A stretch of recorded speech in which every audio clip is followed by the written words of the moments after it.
నిన్న అయితారం కదా ఇంత చికెన్ తెచ్చి మంచిగా బగారపు వండుకుందామని మా సత్తిగాడికి చెప్పిన. ఆడు మస్తు సంబరపడ్డాడు. సరే అని ఏటీఎం కార్డు పట్టుకొని బయటకు వచ్చిన. తిరిగి తిరిగి యాస్టకి వచ్చింది కానీ ఒక 100 రూపాయలు కూడా దొరకలే. మా సత్తిగాడైతే అలిగి పువ్వ కూడా తినలేడు నీసు లేదని. మన సుంటోళ్ళ బతుకు గింతే. కానీ కొందరికి కొత్త నోట్లు కట్టలు దొరుకుతాయి. పాత నోట్లను కొత్త నోట్ల లెక్క మారుస్తున్నారు. ఇంకా అయినా అసొంటి మోదేవర్ల తెలివికి దండేసి దండం పెట్టాలుల్లా. పురావస్తు శాఖలు కూడా తీసుకొని నోట్లను చెలిపిస్తున్నారు. దేశంలో ఇంకా పాత నోట్లు ఉన్నాయా అనే వాళ్ళని అడిగితే ఏమో మాకేం తెలుసు అని అంటారు. కానీ గిడ చూడుండ్రి నోట్ల కట్టలు ఎట్లా వేర్చి పెట్టిర్రో. అన్ని రద్దు చేసిన పాత 500 నోట్లే. మొత్తం 1,48,00,000. విశాఖపట్నం కాడ బోకరిగాళ్ళు మరోపోతా అంటే పోలీసు వాళ్ళు అట్కాయించి పట్టుకున్నారు.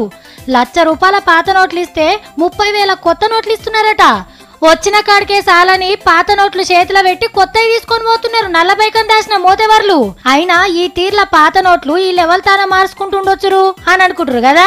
నోట్లు రద్దు చేసినప్పుడు బయట దేశంలో ఉన్నట్టు ఆధారాలు చూపించిన వాళ్ళకి జూన్ 30 దాకా తీసుకుంటామని చెప్పారు కదా. గా అవకాశాన్ని వాడుకుంటున్నారు.